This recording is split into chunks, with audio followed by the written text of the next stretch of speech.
Hello students, मैं विष्णु कुमावत। एक बार फिर से स्वागत है आपका अपने यूट्यूब चैनल में। आज हम डिस्कस करेंगे डिफ्रैक्शन ऑफ लाइट। ठीक है, इससे पहले वाले क्लासेस में हमने डिस्कस किया था इंटरफेरेंस। देखो, इंटरफेरेंस और डिफ्रैक्शन में काफी कुछ सिमिलरिटीज हैं। क्या दोनों ही सिमिलर फिनोमिनन्स पे वर्क करते? फॉर एग्जांपल, हमने कहा कि इंटरफेरेंस में क्या था, दो सोर्स से आने वाले वेव फ्रंट्स में सुपरपोजिशन हो रहा था, इंटरफेरेंस पैटर्न मिल रहा था हमें। ठीक है, जैसे हमने YDS में पढ़ा, S1 S2 दो सोर्स हैं, उन दो सोर्स से वेवफ्रंट जो हमारे पास आ रहे हैं उनमें सुपरपोजिशन कराया और हमें इंटरफेरेंस पैटर्न मिला।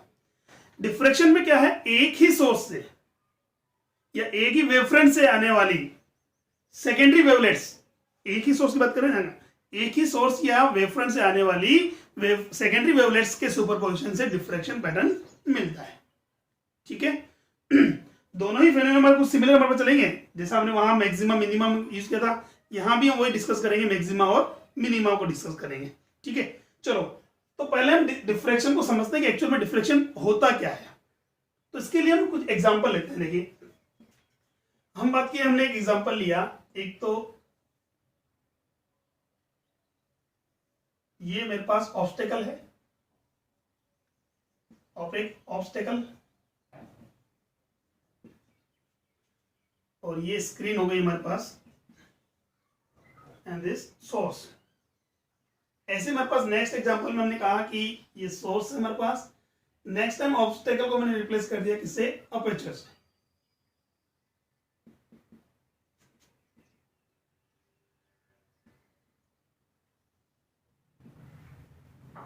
ये अपर्चर और ये क्या है हमारे पास, स्क्रीन हो गई।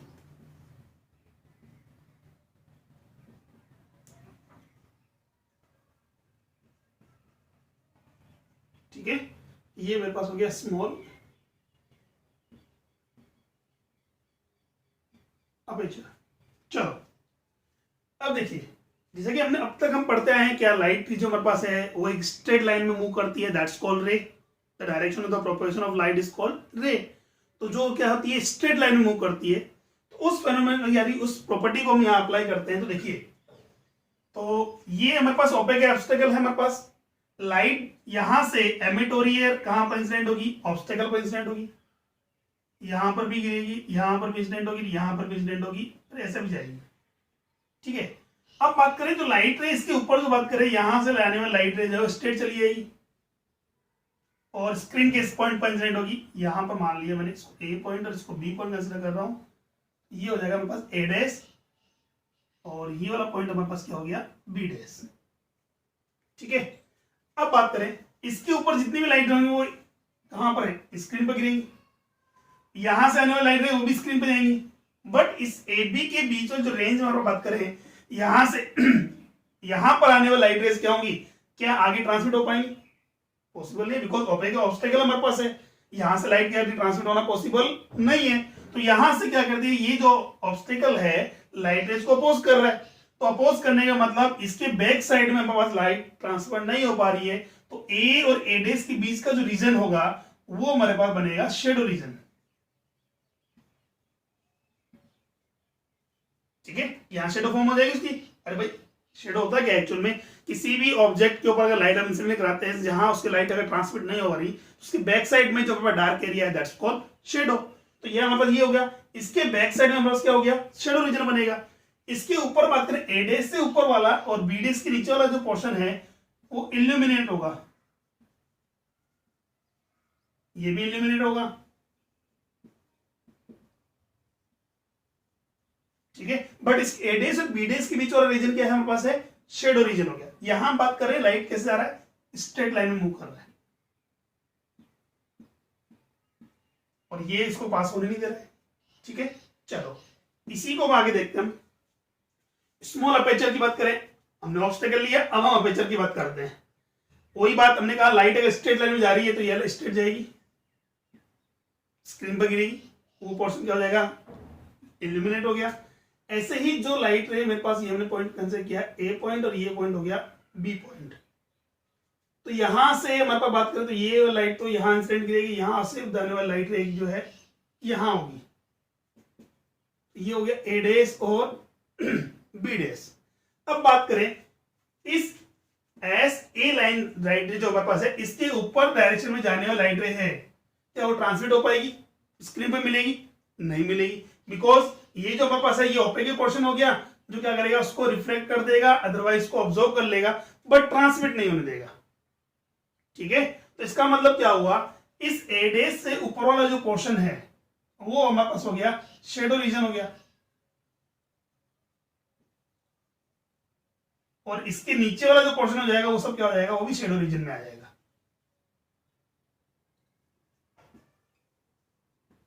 ठीक है, और ए डेज बी डेज के रेंज वाला जो एरिया है, इसके बीच वाला जो एरिया, ये हो गया हमारे पास इल्यूमिनेट। ठीक है, चलो यहां तक तो क्लियर हो, ऐसा आपने माना है कब तक, जब लाइट का नेचर कैसा हो, रे में हो या स्ट्रेट लाइन में मूव कर रही है। ठीक, अब देखिए एक्चुअल में जैसे हमारे पास साइंटिस्ट था ग्रेमाल्डी,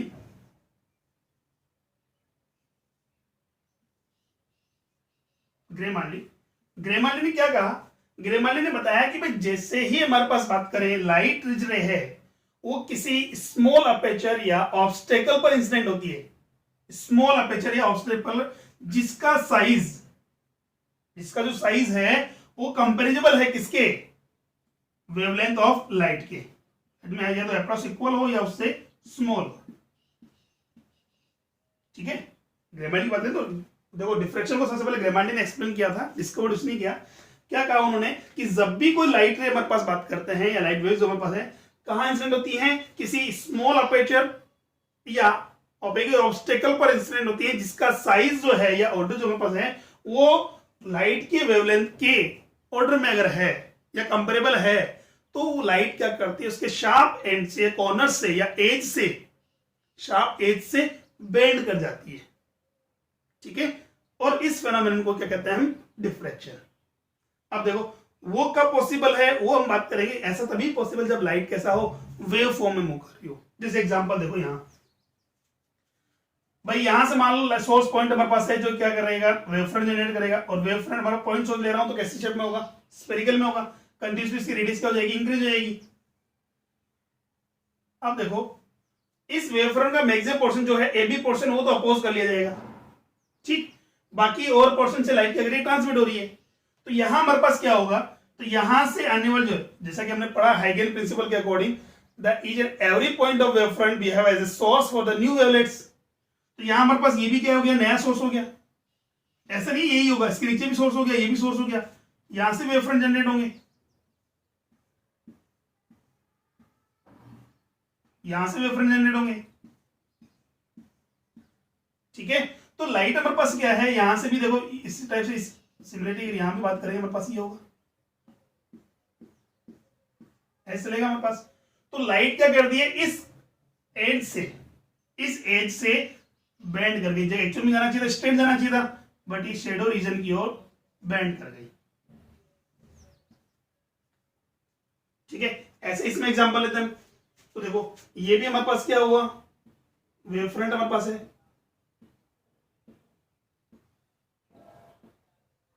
तो देखो ये वाला एरिया तो ऑलरेडी पास हो रहा है, बट यहां से लाइट क्या करेगी, अपोज जाएगी इसी ऊपर वाला वेव फ्रंट जो है, बट ये जो पॉइंट है ये भी तो नया वेवलेट जनरेट करेगा, ये वेव फ्रंट जनरेट करेगा, ऐसे यहां भी होगा। तो लाइट क्या होगी हमारे पास, लाइट वेव जो हमारे पास है इस पॉइंट से या इस एज से shadow reason, geometrical shadow reason है उसकी ओर शिफ्ट हो जाएगी। ठीक है, और ये जो बेंड लाइट जो बेंड करती है शार्प एज से, इस फेनोमेनन को क्या कहते हैं हम, डिफ्रैक्शन ऑफ लाइट। ठीक है, तो डिफ्रैक्शन ऑफ लाइट क्या है एक्चुअल में, the phenomenon of the bending of the light at the sharp edge with size approximately comparable या approximately equal to the wavelength of light. ठीक है, क्लियर हो यहां तक, चलो अब देखो ये चीज तो क्लियर हो गई हमारे पास है कि गेमा ने ये तो देखिए लाइट जो हमारे पास है जैसे ही शार्प एज पर इंसिडेंट होती है तो वो हमारे पास क्या होती है, शेडो रीजन की ओर बेंड हो जाती है। ठीक, चलो तो इसका मतलब डिफ्रैक्शन जो है वो डिपेंड करता है किस चीज पर, पहला डिपेंडेंस की बात करते हैं, तो डिपेंडेंस फर्स्ट तो हमारे पास आती है किसके ऊपर, एक तो है size of aperture, size of aperture का मतलब या तो अपेचर यूज कर रहे हैं या ऑब्स्टेकल यूज कर रहे हैं, ठीक है। साइज ऑफ अपेचर इसको हम किससे नोट करते हैं, ऐसे स्मॉल ऐसे नोट कर रहे हैं। सेकेंड नंबर पास क्या है, सेकेंड नंबर पास होता है वेवलेंथ ऑफ लाइट।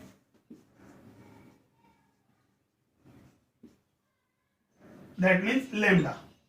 तो यहां जो हमारे पास है डिफ्रैक्शन है, दो चीज पर डिपेंड करता है एक तो हमारे पास साइज ऑफ ऑब्स्टेकल और अपेचर पर, सेकेंड नंबर पास करता है किस पर, वेवलेंथ पर, ठीक है। अच्छा, वो दूसरी बात उन्होंने क्या कहा, कंडीशन, कंडीशन ऑफ डिफ्रैक्शन की। तो डिफ्रैक्शन की कंडीशन के लिए उन्होंने बोला कि a by lambda must be greater than और equal to 1। a by lambda must be greater than equal to must be less than equal to 1। That means यहां बात करें साइज या तो उसके कंपैरिजन में, मतलब किसके, वेवलेंथ के, अदरवाइज से क्या हो, स्मॉल हो, तो ही डिफ्रैक्शन पैटर्न आपको देखने को मिलेगा, ठीक है।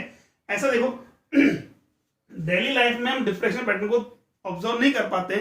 रीजन ये है कि हमारे पास डेली लाइफ में जो हमारे पास है ऑब्स्टेकल जो मिलते हैं हमारे पास होते हैं, वो होते हैं अप्रॉक्स मीटर ऑर्डर या उससे बड़े मान लें, ठीक है। बट लाइट का जो वेवलेंथ है तो कितना होता है, 4000 एंगस्ट्रॉम से लेकर के 7000 एंगस्ट्रॉम तक, ठीक है। इसका मतलब यहां मुझे लाइट का डिफ्रैक्शन देखने के लिए बहुत ही नैरो, बहुत ही स्मॉल साइज का बात करें, जो किसमें कंपेरेबल हो, इस वेवलेंथ के कंपेरिजन में हो, उसकी रिक्वायरमेंट नीड होती है, ठीक है।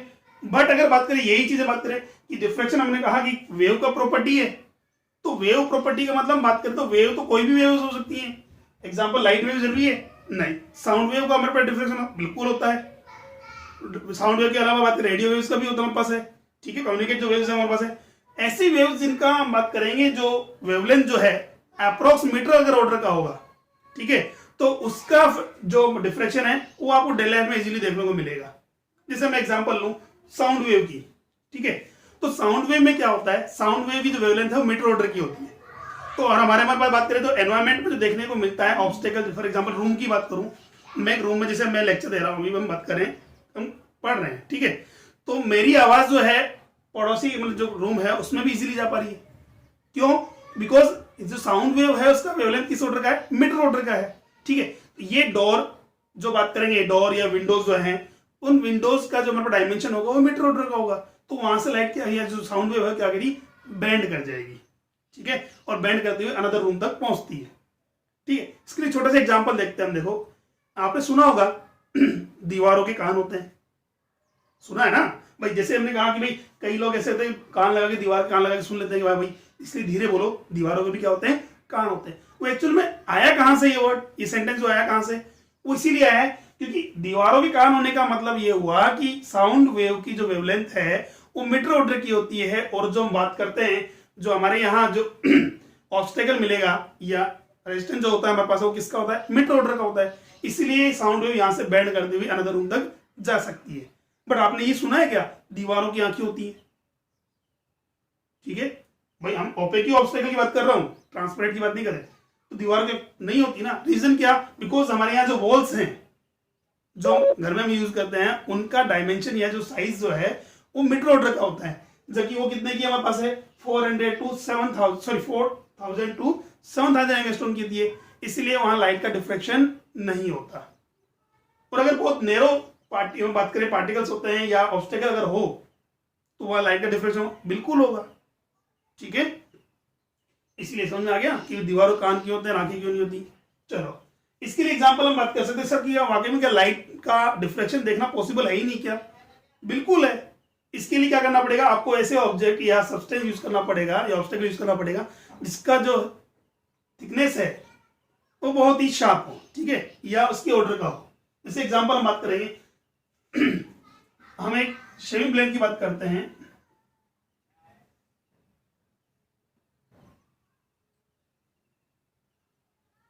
कुछ टाइप से होती है,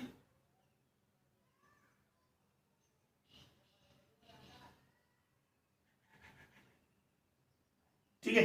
तो इसकी जो थिकनेस एज जो होती है, उस एज की थिकनेस बहुत ही नेरो, बहुत पतली होती है हमारे पास। अच्छा अब अगर आप ऐसी दो ब्लेड्स को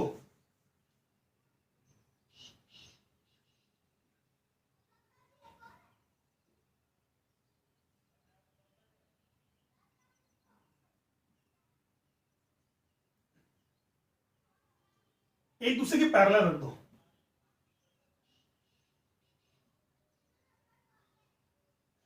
ठीक है, इतना कि उनके बीच का गैप जो है बहुत स्मॉल हो जाए, बहुत ही नैरो स्लो मतलब स्लिट बन जाए, और उसके ऊपर एक टॉर्च से या बल्ब से लाइट, ठीक है, इंसिडेंट का, उससे बैक साइड से हम देखेंगे तो हमें डिफ्रैक्शन पैटर्न देखने को मिलता है, ठीक है।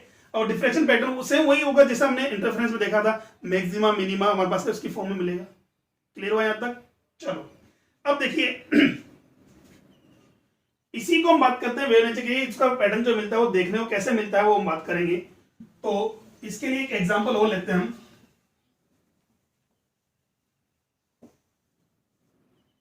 जैसा कि हमारे पास एक सोर्स है और ये मेरे पास ऑब्स्टेकल हो गया, उसके फ्रंट में रखी हुई स्क्रीन, यहां से लाइट हमारे पास स्ट्रेट में जा रही है। तो अगर स्ट्रेट लाइन अगर बात करें तो इसका मतलब क्या होना चाहिए, इसके फ्रंट में इसके बैक साइड देखा जाए, नीचे वाला जो एरिया क्या होना चाहिए, शेडो होना चाहिए हमारे पास है, और ये वाला एरिया क्या होना चाहिए, इल्यूमिनेटेड होना चाहिए। इसका मतलब इसकी जो अगर मैं बात करें इसका जो शेडो बनेगा वो एक शार्प एज के साथ बनना चाहिए, बट ऐसा नहीं होता, ठीक है, ऐसा नहीं होता, क्योंकि यहां हम जो कंसिडर कर रहे हो क्या कर रहे हैं उसका रे नेचर, ठीक है। बट अगर बात करें तो यहां जो हमारे पास मिलता है वो एग्जैक्ट आपको शार्प और मतलब शेडो और इल्यूमिनेट एरिया नहीं मिलता है। इसको थोड़ा सा हम जूम कर दें यहां, तो ये मेरे को इस टाइप से मिलेगा। इसके नीचे वाला जो एरिया हो गया वो तो हमारे पास बिल्कुल डार्क एरिया मिलेगा, ठीक है। इसके ऊपर मेरे को जो मिलेगा वो ब्राइट मतलब इल्यूमिनेट एरिया मिलेगा, और उसके ऊपर फिर मेरे को क्या मिलेगा, एक डार्क,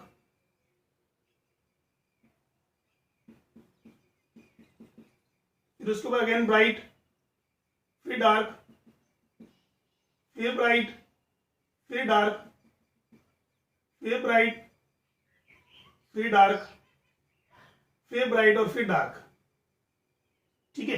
तो यहां जो हमारे पास है डार्कनेस जो एरिया हमारे पास मिलेगा वो जो शेड एरिया मिलेगा वो देखो अल्टरनेटिव सीक्वेंस में मिलेगा। और दूसरी बात एक चीज क्या क्लियर आ रही है हमारे पास, देखो यहां जैसे जैसे डिस्टेंस इंक्रीज हो जा रही है हमारे पास है, इससे अगर ऊपर जा रहे हैं तो ये हमारे पास जो एरिया होगा वो डार्क एरिया जो हमारे पास है उसकी थिकनेस देखो कंटिन्यू क्या हो रही है, डिक्रीज हो जा रही है। और फाइनली जो आपको मिलेगा ये वाला एरिया क्या मिलेगा, आपको ब्राइट एरिया मिलेगा, पूरा ब्राइट एरिया इधर में इल्यूमिनेटेड एरिया मिलेगा, ठीक है। तो ये जो हमारे पास ये क्या है, फ्रिंजेस हैं। तो आज हम जो डिस्कस करेंगे डिफ्रैक्शन में यही पढ़ेंगे कि फ्रिंजेस है उसकी इंटेंसिटी कितनी होती है और किस सीक्वेंस में बनती है हमारे पास है, ठीक है। तो कब फॉर्म होगी, मैक्सिमा कब बनेगा या मिनिमा कब बनेगा, ठीक है। तो वापस आते हैं डिफ्रैक्शन पर। तो ये तो क्लियर हो गया डिफ्रैक्शन है क्या, एक्चुअल में the phenomenon of the bending of the light from the sharp edge, ठीक है, which order approx equal to या comparable to the wavelength of light। Clear हो यहां तक? अच्छा, उसके लिए हमने बोला कि किस पर डिपेंड करता है, दो चीज पर डिपेंड करता है, एक तो सर साइज ऑफ ऑब्स्टेकल पर, सेकंड नंबर पर डिपेंड करता है हमारे पास किसके ऊपर, वेवलेंथ के ऊपर।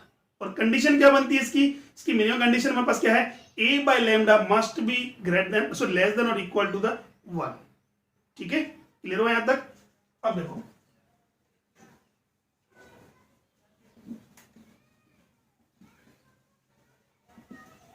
इसी को हम एक डायग्राम से समझते हैं कि बेंड किधर होती है, किस डायरेक्शन में होती है। तो हमने क्या कहा, ये मेरे पास एक प्लेन वेव फ्रंट है,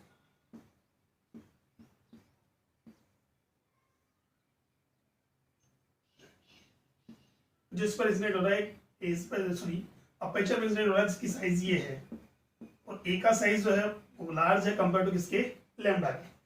तो यहां से बात करें तो ये कैसा होगा, लाइट स्ट्रेट चला जाएगा, ये मेरे पास इल्यूमिनेटर हो गया और ये मेरे को बनेगा शेडो एरिया। बट अगर यही चीज अगर बात करूं क्या, इसी की साइज यार ये मेरे पास वेव फ्रंट हो गया, अब मेरे पास जो साइज आ रही है ए, वो कंपेरेबल है, अप्रोक्स इक्वल है किसके, लैम्डा के। तो हमें देखते हैं कि हमारे पास है एक्चुअल में होना क्या चाहिए, इसके अपर साइड और लोअर साइड हमारे पास क्या होना चाहिए, शेडो एरिया होना चाहिए। बट लाइट हमारे पास है किधर से, एज से क्या हो जाएगी, बेंड कर जाएगी, और बेंड किधर करेगी, was to geometrical shadow region, ठीक है। अब मेरे को ये एरिया क्या मिलेगा, इल्यूमिनेटेड मिलेगा, इल्यूमिनेटेड मिलेगा, बाकी क्या हो गया, ये शेडो बनेगा। अब यही चीज अगर बात करो, अगर मान लो ये साइज होता स्मॉल होता किससे, लैम्डा से, तो यहां जो बेंडिंग हमारे पास लाइट होती है और भी ज्यादा होती। ठीक है, तो इसका मतलब ऑब्स्टेकल या अपर्चर का साइज जितना स्मॉल होगा तो हम बात है डिफ्रेक्शन का पैटर्न देखने में उतना ही ज्यादा इजी होगा, डिफ्रेक्शन उतना ही ज्यादा होगा। क्लियर हुआ? चलो अब बात करते हैं, हमारे पास डिफ्रेक्शन ऑफ लाइट जो है वो दो टाइप की होती है। डिफ्रेक्शन जो होता है वो दो टाइप का होता है। फर्स्ट हम बात कर रहे हैं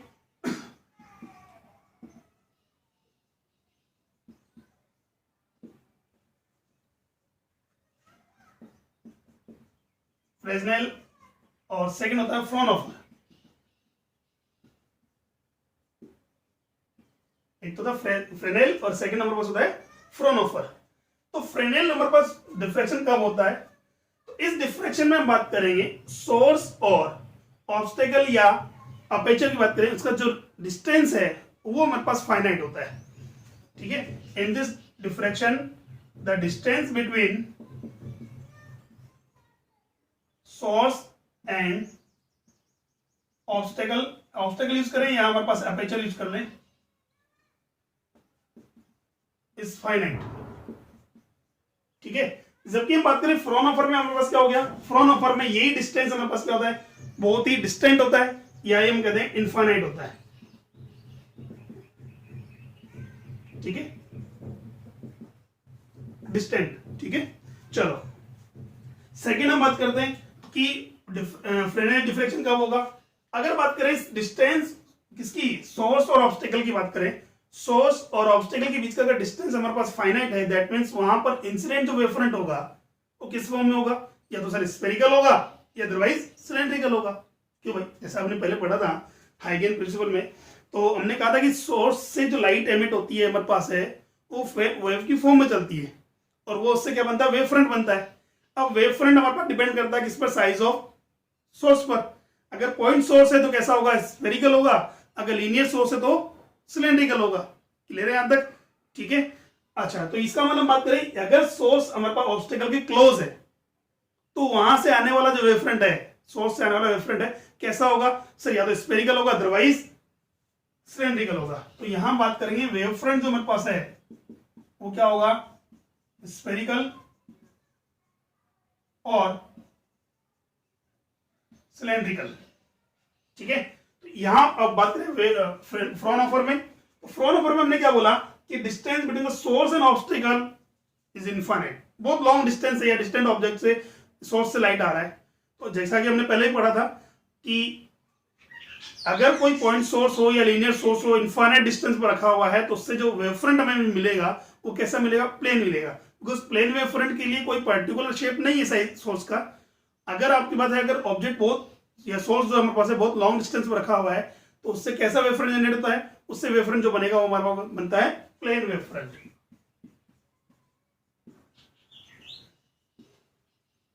ठीक है, कैसा बनेगा, प्लेन वेवफ्रंट बनेगा।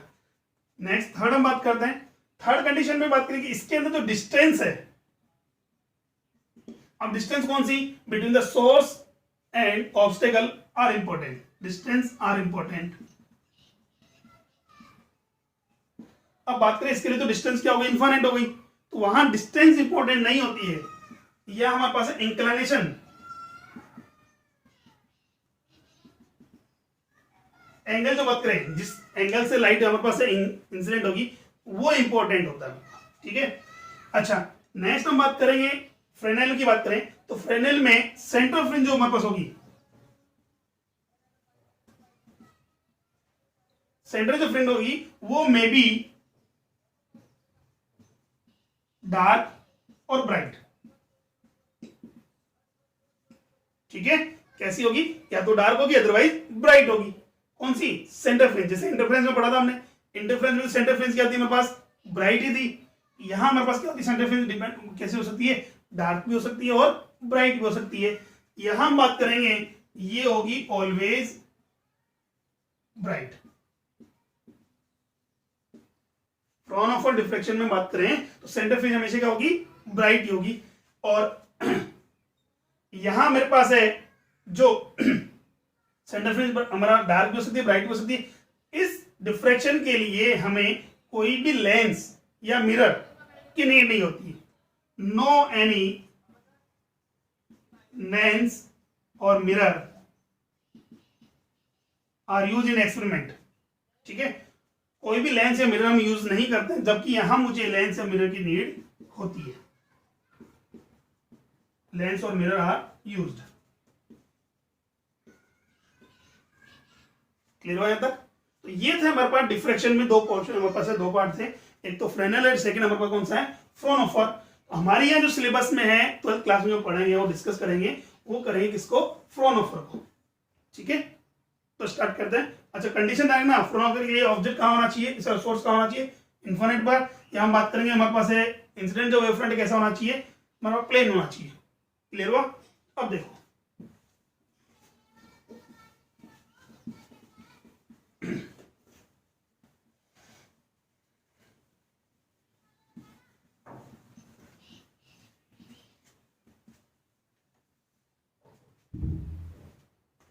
तो हमारा टॉपिक है डिफ्रैक्शन बाय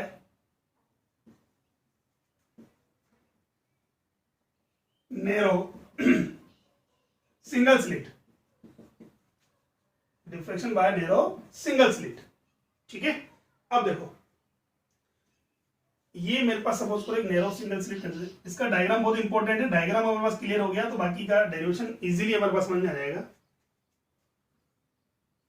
ये हमने एक सिंगल स्लिट कंसिडर किया है जिसका थिकनेस जो हम बात कर रहे हो कितना है, ए कंसिडर कर रहे हैं, स्मॉल है।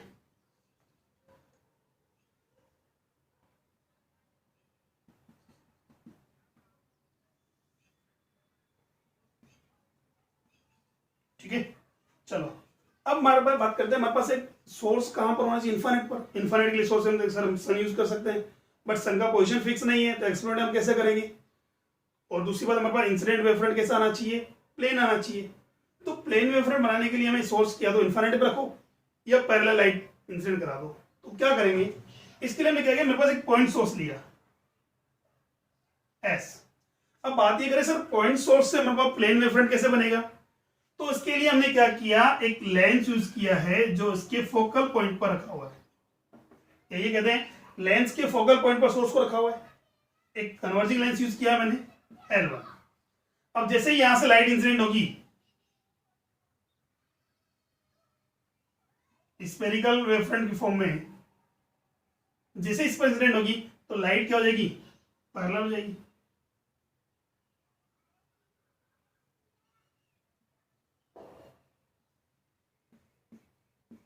और पैरेलल लाइट बीम से कैसा वेवफ्रंट फॉर्म होता है हमारे पास, प्लेन। क्लियर हो यहां तक? चलो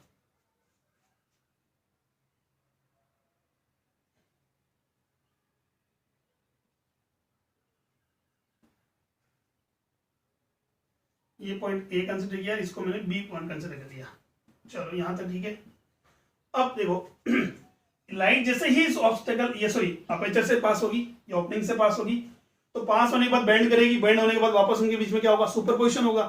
और सुपरपोजिशन पैटर्न को हमें किसी स्क्रीन पर लेना है, तो यहां मैंने ले ली एक स्क्रीन।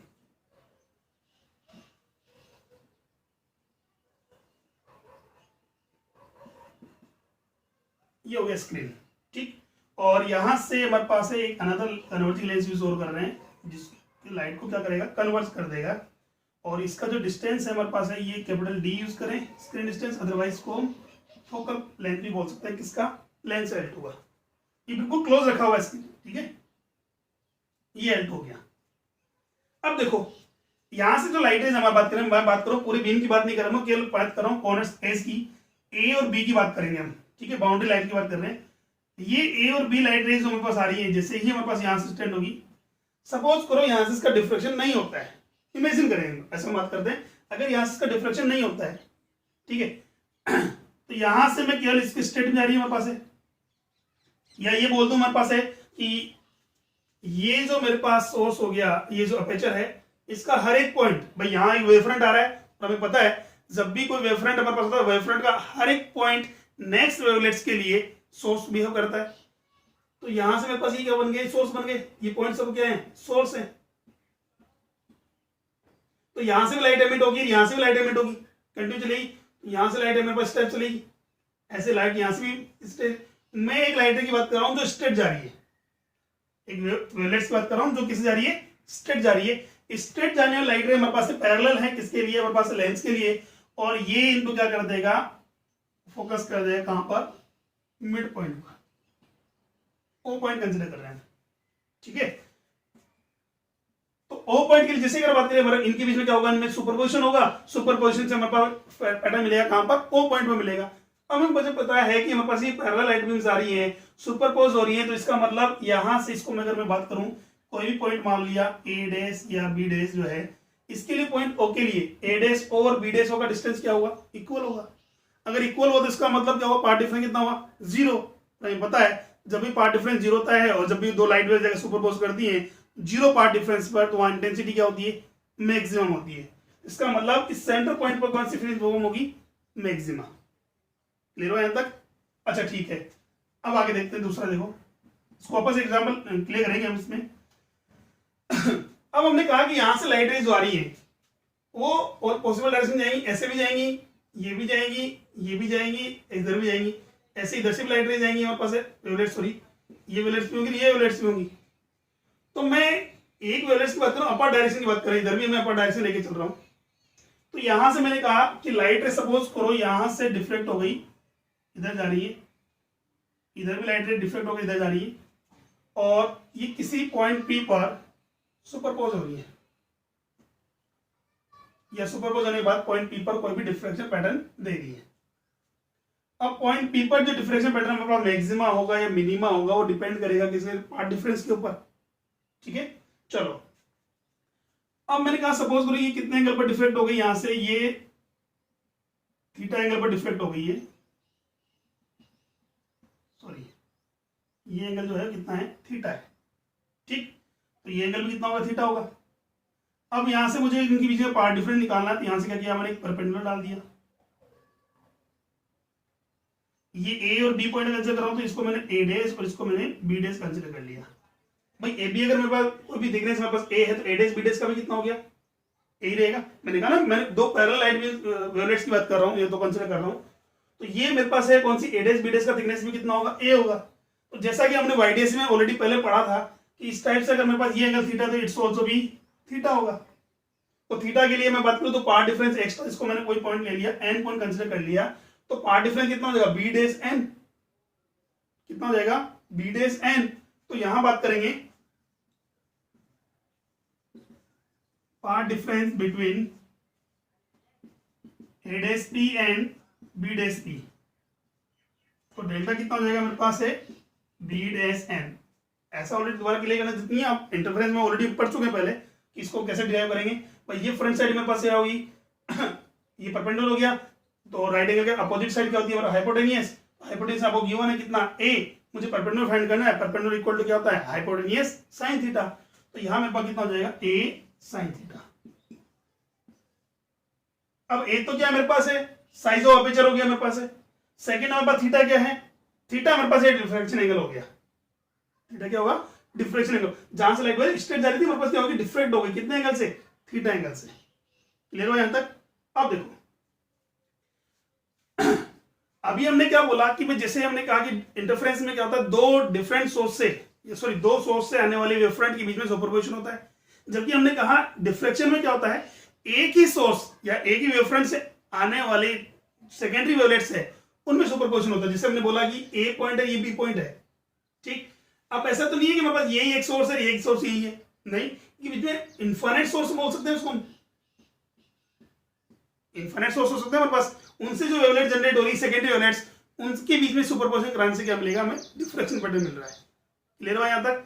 अब देखो यही में अगर मैं कहूं कि सपोज करो अभी जो मैंने क्या किया, कंसीडर किया है, एक तो इस वेव सोर्स को और एक बी सोर्स को कंसीडर किया है, तो मेरे पाथ डिफरेंस कितना आ गया, ए साइन थीटा आ गया, ठीक है।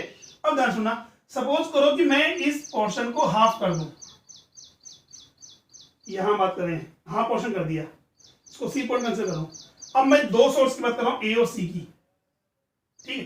अब ए और सी के बीच में अगर बात करें तो मेरे पास पाथ डिफरेंस कितना हो जाएगा, सर ए और सी की बात करें तो पार्ट में साइज कितनी हो जाएगी मेरे पास a/2, तो कितना हो गया sir a/2 sin theta, a/2 sin theta. Reason because मैंने यहाँ क्या किया, इसको पूरे साइज को या अपेचर को दो पार्ट में डिवाइड कर दिया, तो यानी टू पार्ट्स में डिवाइड करने पर डिफरेंस कितना हो गया, सॉरी पार्ट डिफरेंस कितना हो गया, हाफ हो गया। ऐसे जरूरी है, इसको अगर बात करूं यहां से मैं इसको इक्वली अगर बात करें 4 पार्ट्स में डिवाइड करता, 4 पार्ट्स में अगर हम डिवाइड करते हैं तो बताइए अब पार्ट डिफरेंस कितना हो जाएगा बिटवीन टू कंटिन्यूअस सोर्स की बात करें यहां, तो ए और बी के लिए कितना आ रहा है मेरे पास a sin theta, part difference कितना आ रहा था a sin थीटा। इसको मैंने इक्वली कितने पार्ट में 4 पार्ट्स में डिवाइड किया है, तो दो कंटिन्यूअस सोर्स के बीच की अगर बात करें तो पार्ट डिफरेंस कितना हो जाएगा मेरे पास sir a/4 sin theta. That mean जो पहले आ रहा था उसके कंपेरिजन में कितना 1/4 हो गया। तो बताइए क्या जरूरी है हमारे पास है यहाँ 1 2 3 या 4 ही हमारे पास सोर्स होंगे, इसके बीच में तो हमारे पास इन्फाइनाइट सोर्स बन सकते हैं, ठीक है। कोई भी इन्फाइनाइट बात करें तो हमने क्या किया, यहां से हम कहीं भी हमारा इन्फाइनाइट पॉइंट्स कंसिडर कर सकते हैं, तो यहां मैंने n पॉइंट कंसिडर किया है। कितने पॉइंट कंसिडर किए, n पॉइंट्स कंसिडर किए। इसका मतलब क्या होगा, फिर डिफरेंस कितना हो जाएगा, उससे पार्ट डिफरेंस कितना आएगा 1/n टाइम्स हो जाएगा। किसका, a और b के लिए, जो a और b का था उसका कितना हो जाएगा 1/n टाइम्स हो जाएगा। क्लियर हुआ यहां तक। तो ऐसे में बात की तो यहां से जितने भी सोर्स हमारे पास है या n पॉइंट सोर्स हम कंसिडर कर रहे हैं, इन n पॉइंट सोर्स से जो भी वेव जनरेट हो रही है उन सबका एम्पलीट्यूड तो कॉमन होगा, ठीक है, बट वो एक फेयर डिफरेंस पर क्या करेंगी, सुपरपोज होगी। क्लियर हुआ यहां तक। तो यहां हमने क्या कर दिया है कि a और b को n पॉइंट्स में डिवाइड कर दिया है, ठीक है। उन सबका एम्पलीट्यूड कितना हमारे पास है, a है, ठीक। a b part divided into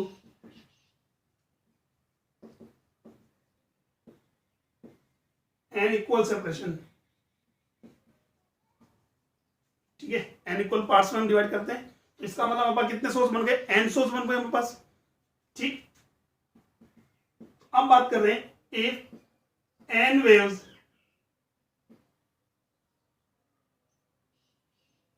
are superposed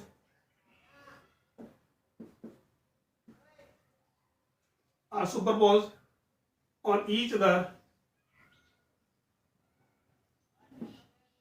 with same amplitude, then resultant amplitude may be defined as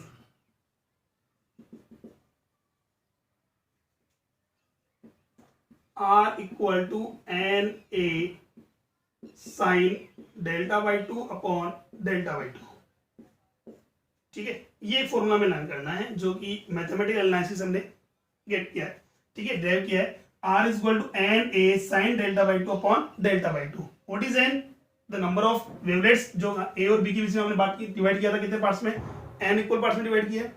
a क्या है, एम्पलीट्यूड ऑफ ईच वेव, और डेल्टा हमारे पास क्या है, डेल्टा हमारे पास यहाँ है फेज डिफरेंस, फेज डिफरेंस। इसको चाहे तो डेल्टा ना लेकर के फाइव भी हम यूज कर सकते हैं, 5/2। क्लियर हो यहां तक, ठीक है। अब देखो अगर मेरे पास एम्पलीट्यूड मेरे पास आ गया हो तो इंटेंसिटी फाइंड कर सकते हैं। अब इंटेंसिटी क्या होगी, इंटेंसिटी का फॉर्मूला मेरे पास हो गया I is equal to KR square, ये because I proportional to R square होता है मेरे पास, तो यहां से क्या जाएगा I is equal to KR square. What is K, K is the constant, तो यहां बात करें मेरे पास कितना हो जाएगा KN square A square sine delta by 2, sorry 5/2 upon 5/2 the whole square, ठीक है। क्लियर हुआ यहां तक। अब देखो अब हमें फाइंड करना है कि हमारे पास पॉइंट पी पर या किस पोजीशन के लिए डिफरेंशियल एंगल थीटा के किस वैल्यू के लिए पॉइंट पी पर मेरे पास मैक्सिमम फॉर्म होगा या किस वैल्यू के लिए मेरे पास मिनिमम फॉर्म होगा, ठीक है। क्लियर हुआ यहां तक। अब देखिए यहां, तो इसके लिए मैं इसको एक बार रफ कर लेता हूं।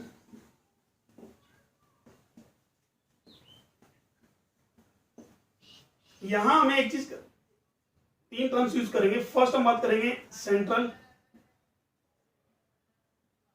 मैक्सिमा। सेकेंड हम बात करेंगे सेकेंडरी मिनिमा एंड सेकेंडरी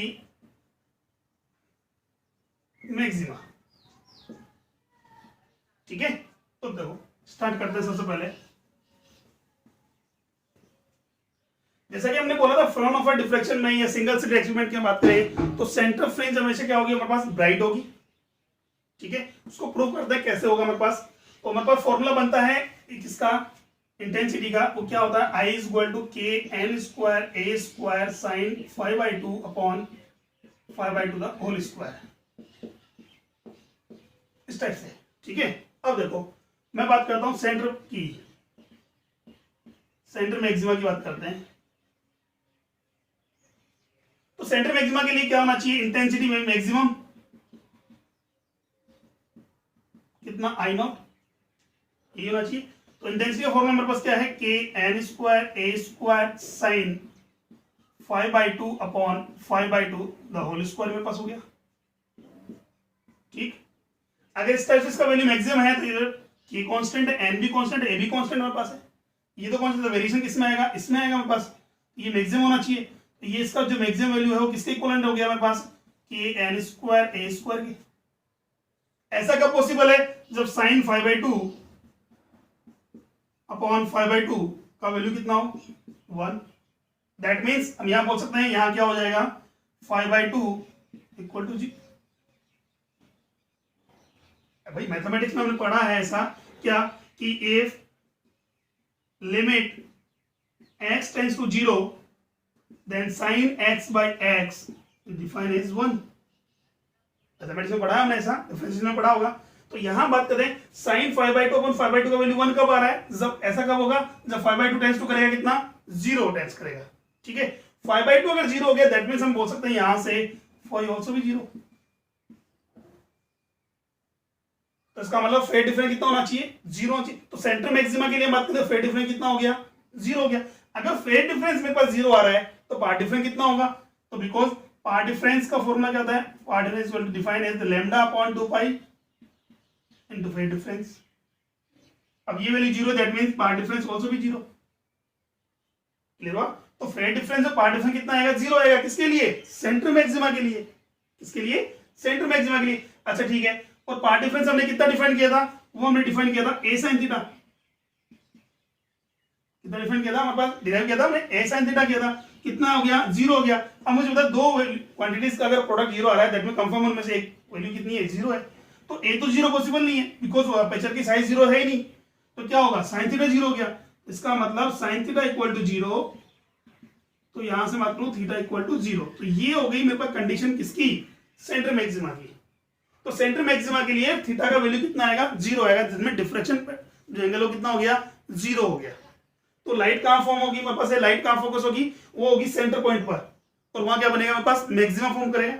और मैक्सिमा की इंटेंसिटी कितनी होगी, तो आई मैक्सिमम जो होगा मेरे पास है, मैक्सिमा जो होगा वो हो जाएगा के एन स्क्वायर ए स्क्वायर। इसको मैं कंसिडर कर लूं आई नॉट से। ठीक है, क्या कंसिडर कर लिया हमने, आई नॉट कर लिया। कोई डाउट यहां तक। तो ये तो बात थी किसकी, सेंटर मैक्सिमा की। चलो इसके बाद हम सेकंड पॉइंट हम लेके चलते हैं। अब डिफ्रेक्शन पैटर्न में मैक्सिमा मिनिमा दोनों फॉर्म होंगे। अगर मैक्सिमा मिनिमा है तो इसका मतलब मैक्सिमा के साथ मिनिमा भी होगा हमारे पास। और वो मिनिमा है तो उसकी पोजीशन कहां होगी, तो वही हम बात करते हैं।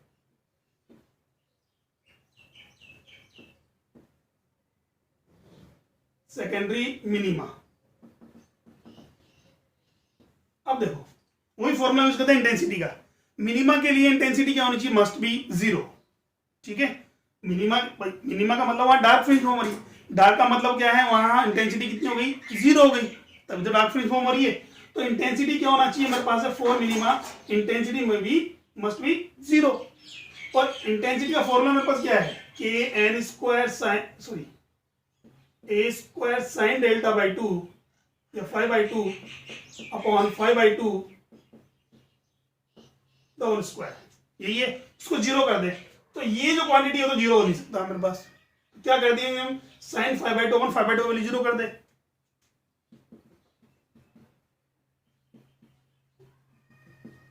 अगर मेरे पास कोई भी रेशनल वैल्यू अगर मेरे पास जीरो आ रही है, दैट मीन उसका नोमिनेटर जीरो पॉसिबल है, डिनोमिनेटर तो जीरो, या तो इन्फाइनाइट होगा या फिर ये नो क्या होगा, जीरो होगा। तो यहां से हमने क्या कर दिया, इसको जीरो करने के लिए साइन 5/2 का वैल्यू हमने कितना मान लिया, जीरो कंसिडर किया है।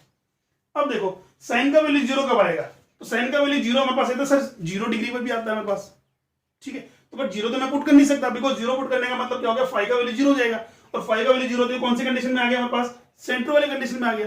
बट हमें तो क्या निकालना है, सेंटर के बहुत साइड हम बात करें तो मुझे मैक्सिमम निकालना है ना, तो वहां हम फाइव का वैल्यू जीरो ले नहीं सकते हम।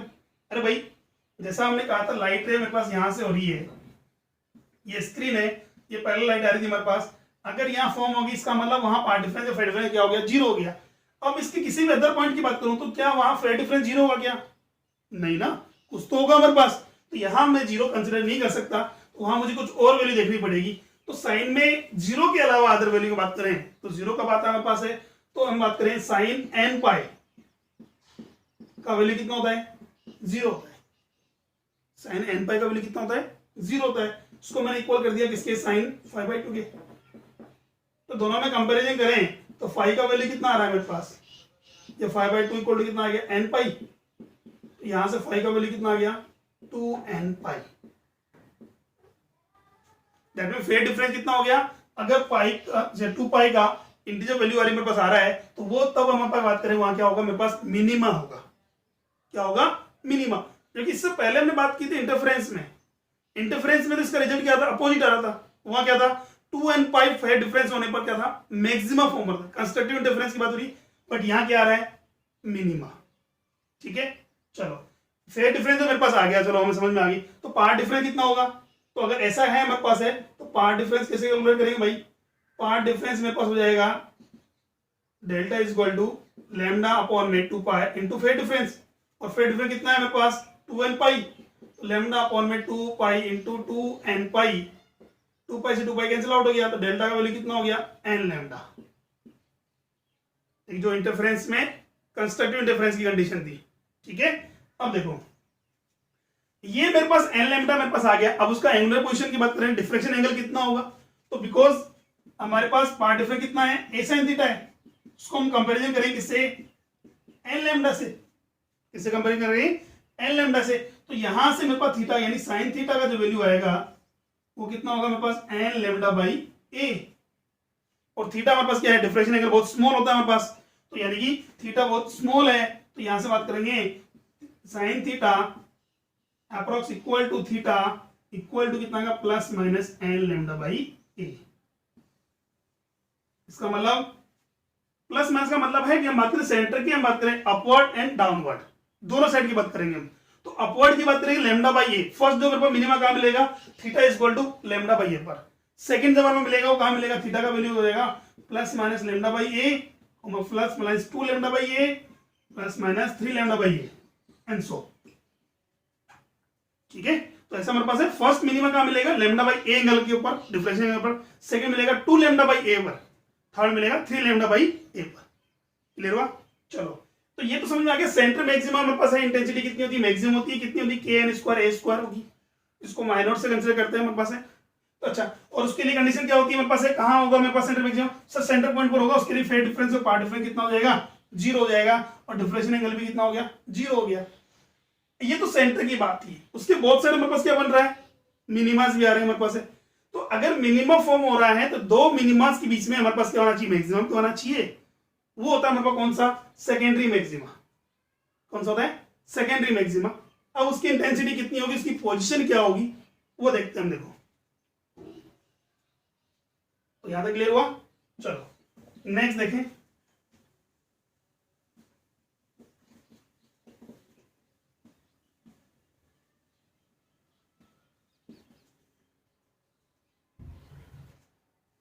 तो हम बात करते हैं सेकेंडरी मैक्सिमा की। तो सेकेंडरी मैक्सिमा है मेरे, इसका मतलब इंटेंसिटी क्या होनी चाहिए, मैक्सिमा आनी चाहिए। अब इंटेंसिटी की बात करते हैं तो आई का फॉर्मूला मेरे पास क्या है, I not that mean K N square N square sine 5/2 upon 5/2 the whole square, ठीक है। ऐसा कुछ है, ये क्या होना चाहिए, मैक्सिमम आना चाहिए। अब मैक्सिमम के लिए इसको 1 तो कर नहीं सकते हम, देखो वही बात हो गई, मैक्सिमम 1 करने का मतलब ऐसा कब होगा जब 5/2 टेंस टू 0 हो जाएगा, ठीक है। और 5/2 टेंस टू 0 हो जाएगा, इसका मतलब 5 इक्वल टू 0, और 5 0 है तो कौन सी कंडीशन पे आती है मेरे पास है, वो आती है सेंटर के लिए। तो पर हमें तो सेंटर से कुछ अपर साइड में या लोअर साइड में देखना है, ठीक है। तो अब देखिए तो यहां मेरे पास क्या होगा, इसको मैक्सिमम करने के लिए क्या करते हैं हम, साइन 5/2 का वैल्यू क्या करते हैं, मैक्सिमम करते हैं, दैट मीन्स 1। साइन 5/2 अपन 5/2 1 नहीं, ओनली साइन 5/2 है, नॉमिनेटर जो हमारे पास है वो उसको क्या कर लें, 1 कंसिडर कर लें। तो साइन में कितने डिग्री पर हम बात करें या कितने रेडियन पर हम बात करें, 1 होता है हमारे पास, तो 2n + 1 पाई, 2n + 1 सॉरी इसको हम बात करते हैं साइन 2n + 1 π/2, 2n + 1 π/2, ठीक है भाई। n का वैल्यू 1 पुट कर ले, हमारे पास है 3 π/2 पर भी होगा, क्लियर हुआ। यहाँ ये बात करें n का वैल्यू 0 पुट कर हमारे पास है तो π/2 पर भी हमारे पास होता है, 3 π/2 पर भी होता है, और 5 π/2 पर भी होगा, क्लियर हुआ यहाँ तक। अब देखो यहाँ से तो साइन का हमारे पास वैल्यू है 5/2 का वैल्यू कितना हो जाएगा हमारे पास है साइन 2n + 1 π/2। तो देखिए तो साइन कंपेरिजन करें इन दोनों में तो मेरे पास क्या आएगा, 5/2 का वैल्यू कितना आ रहा है मेरे पास 2n + 1 π/2, 1 + 1 π/2 है, ठीक है, क्लियर हो यहाँ तक। अब देखो यहाँ से 2 से 2 क्या हो गया, कैंसिल आउट हो गया, तो मेरे पास क्या हो गया, 5 का वैल्यू कितना आ गया 2n + 1 π, यहाँ n का वैल्यू यूज करें हम 1 2 3 4, ठीक है। ये तो आ गया मेरे पास फेज डिफरेंस। अब फेज डिफरेंस आ गया तो हमारे पास पार्ट डिफरेंस भी आना चाहिए। तो पार्ट डिफरेंस के लिए हम बात करें तो पार्ट डिफरेंस का फॉर्मूला क्या है मेरे पास है, पार्ट डिफरेंस का फॉर्मूला मतलब delta is equal to λ/2 π into phase difference. तो यहां से हम बात करेंगे तो कितना आएगा 2n + 1 by 2 pi into lambda into pi, pi से पाई कैंसिल आउट हो गया, तो डेल्टा का वैल्यू कितना आ गया मेरे पास 2n + 1 λ/2। ये हो गया मेरे पास पार्ट डिफरेंस। जबकि हम डायग्राम के अकॉर्डिंग हमने पार्ट डिफरेंस कितना डिफाइन किया था, सॉरी डिराइव किया था, वो मेरे पास है part difference delta is equal to a sin theta, जो किसके इक्विवेलेंट है 2n + 1 λ/2 के, ठीक है। अगर ऐसा कुछ है तो मेरे पास जो होगा डिफ्रैक्शन एंगल जो थीटा का वैल्यू आएगा वो आएगा अप्रोक्सीमेटली इक्वल टू ± 2n + 1 λ/2, ठीक है। दैट मीन्स अगर n का वैल्यू अगर मैं 1 पुट करता हूं तो थीटा का वैल्यू कितना आएगा मेरे पास ±3 λ/a, sorry 2a ±5 λ/2a and ±7 λ/2a and so, clear हुआ यहां तक। तो देखो एक तो मैंने बोला कि मैक्सिमम जो हमारे पास सेंटर मैक्सिमम काम होगा, सेंटर पर फॉर्म होगा, उसका इंटेंसिटी क्या होगा, मैक्सिमम होगा। सेकंड हमने कहा कि मिनिमा कहां फॉर्म होगा, सेकंड मिनिमा। सर उसके दोनों बोथ साइड हम बात करेंगे, वो कितने एंगल पर, theta is equal to ± λ/a, second 2 λ/a, third 3 λ/a पर हमारे पास क्या होगा, मिनिमा फॉर्म होगा, क्लियर हुआ यहां तक। अच्छा ठीक है, नेक्स्ट हम बात करते हैं उसके बाद दो कंटिन्यूअस मिनिमा जो है उनके बीच में मैक्सिमा भी बनेगा हमारे पास, दैट्स कॉल्ड सेकेंडरी मैक्सिमा। और सेकेंडरी मैक्सिमा की पोजीशन क्या होगी, सेकेंडरी मैक्सिमा की पोजीशन हमारे पास है कितनी है 3 λ/2 है, एंड सेकेंड हमारे पास होगा 5 λ/2 है, उसके आगे जो बनेगा वो हमारे पास 7 λ/2 पर बनेगा, क्लियर हुआ यहां तक। तो ये तो हमारे पास क्या होगी, पोजीशंस हो गई किसकी, मैक्सिमा और मिनिमा की। अब बात की कि हमने कहा कि इंटेंसिटी जो हमारे पास है सेकेंडरी मैक्सिमा में की, क्या वो सेंटर मैक्सिमा की इक्विवेलेंट है, नहीं, इंटेंसिटी सेंटर मैक्सिमा की इक्विवेलेंट नहीं है, ठीक है। नहीं है तो कितनी है, तो वो देखिए हम डिफाइन करते हैं कितनी है मेरे पास है।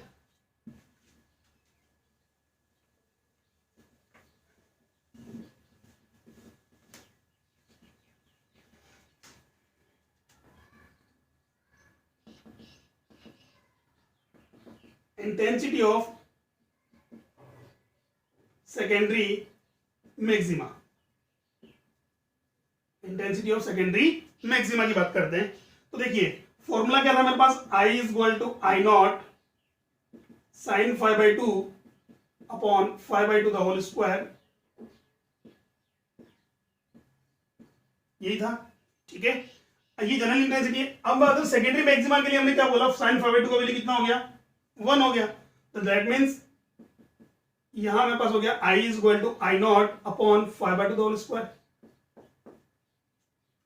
क्लियर? और 5/2 की वैल्यू कितनी आई थी मेरे पास, 2n + 1 π/2। सेकेंडरी मैक्सिमा की बात कर रहा हूं, तो 5/2 का वैल्यू कितना मेरे पास है, 2n + 1 π/2। अब ये वैल्यू आप पुट कर दें, तो सेकेंडरी मैक्सिमा की इंटेंसिटी जो होगी मेरे पास I होगी, वो होगी I नॉट अपॉन, अब I नॉट क्या है, इंटेंसिटी ऑफ सेंट्रल मैक्सिमा। ठीक है, अब 5/2 का वैल्यू पुट कर दें तो कितना हो जाएगा, 2n + 1 होल स्क्वायर π²/4। ये हो गया, ये लो, ये फॉर्मूला हो गया किसका, intensity of the secondary maxima की बात करते हैं। तो सेंट्रल मैक्सिमा के बाद फर्स्ट ऑर्डर की जो मैक्सिमा फॉर्म होगी, ठीक है, तो यहां अगर मैं n का वैल्यू 1 पुट करें, भाई मेरे पास क्या होगा, सेंट्रल मैक्सिमा। सेंट्रल मैक्सिमा के बाद मिनिमा, मिनिमा के बाद फिर फर्स्ट मैक्सिमम तो आएगा अगेन। तो वहां मेरे पास n का वैल्यू 1 पुट करें तो I1 की जो इंटेंसिटी होगी कितनी होगी, 2 1 2 + 1 3। दैट मीन्स ये हो गया मेरे पास 4I0/9 π²। ठीक है, जो अप्रोक्सीमेटली इक्वल होता है कितना, I0/22। दैट मीन्स जो हमारे पास फर्स्ट सेकेंडरी मैक्सिमा में जो फर्स्ट जो इंटेंसिटी आएगी, वो इंटेंसिटी हमारे पास सेंट्रल मैक्सिमा के कंपैरिजन में 1/22 टाइम्स है। ठीक है, इंटरफेरेंस में क्या था हमारे पास, सेंट्रल मैक्सिमा और first maxima, second maxima, third maxima, सबका इंटेंसिटी क्या था, इक्वल था। बट यहां सबका इंटेंसिटी इक्वल नहीं है। ठीक है, डिफरेंट हमारे पास है। ऐसे अगर n का वैल्यू 2 पुट कर दूं तो कितना हो जाएगा, I2 का वैल्यू कितना हो जाएगा, 4I0/5 25 π², अप्रॉक्स 1/62 या 64 टाइम्स। ठीक है, क्लियर हुआ यहां तक। तो इसका मतलब इंटेंसिटी अगर मैं ग्राफ ड्रॉ करता हूं तो ये ग्राफ मेरे पास इस टाइप से मिलेगा।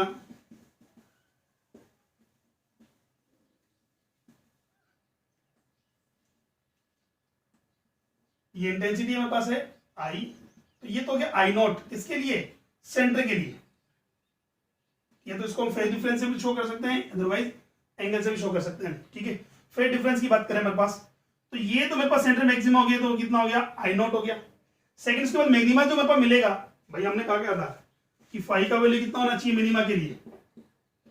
मिनिमा की बात करें तो मेरे पास कितना हो जाएगा, 2n π, और मैक्सिमा के लिए बात करें, सेकेंडरी मैक्सिमा के लिए वो हो जाएगा मेरे पास 2n + 1 π। ठीक है, अब पुट कर दो पाई का वैल्यू, अगर मैं n का वैल्यू 1 पुट करता हूं कितना हो गया, 2 π। तो फर्स्ट जो मेरे पास है 2 π एंगल पर क्या बनेगा, मिनिमा बनेगा 2 π। उसके बाद n का वैल्यू अगर 1 पुट करें तो 3 π, ये 3 π, 4 π, 5 π, 6 π। ऐसे बहुत साइड हम बात करें तो यहां मेरे पास कितना हो गया, 2 π, 3 π, 4 π, 5 π। माइनस में चल रहा है मेरे पास, ये मिनिमा हो गया। उसके बाद मैक्सिमम मिलेगा, फिर मिनिमा, फिर मैक्सिमा, फिर मिनिमा, फिर मैक्सिमा, इस टाइप चलेगा।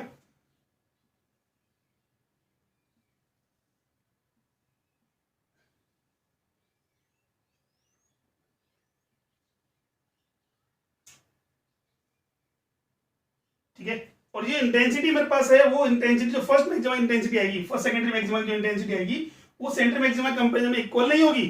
वो होगी मेरे पास, ये जो इंटेंसिटी I1 है, ये I2 कंसिडर कर रहे हैं, ये I3 होगा, तो I1 जो होगा वो I0/22 टाइम्स होगा। क्लियर हुआ यहां तक? ठीक है, कोई डाउट? चलो दूसरी बात हम बात करें इसका, अगर फ्रिंज पैटर्न जो मिलेगा वो पैटर्न हमारे पास इस टाइप से मिलेगा कि ये हमारे पास स्लिट थी, ये हमने एक लेंस कंसिडर किया था, और ये मेरे पास क्या हो गया, ए बी पॉइंट है हमारे पास। ये तो हो गई बात किसकी, सेंटर मैक्सिमा की, सेंटर मैक्सिमा। ठीक है, और इसके बहुत सारे बात करें, ये मेरे पास इंटेंसिटी, फिर ये मैक्सिमम है, फिर मिनिमम है, फिर मैक्सिमम, फिर मिनिमम, इस टाइप से। ठीक, क्लियर हुआ यहां तक? सेम वही ग्राफ है मेरे पास। अब इसको अगर हम एंगल से शो करते हैं तो ये मेरे पास सेंटर पॉइंट हो गया। अगर एंगल है फर्स्ट जो मेरे को मिलेगा, कहां पर मिलेगा, λ/a पर, सेकंड मिलेगा 2 λ/a पर। ठीक है, और इस एंगल की फॉर्म सॉरी हेल्प से हम क्या फाइंड करेंगे, इसका फ्रिंज विड्थ। ठीक, तो देखते हैं इसका फ्रिंज विड्थ क्या होती है।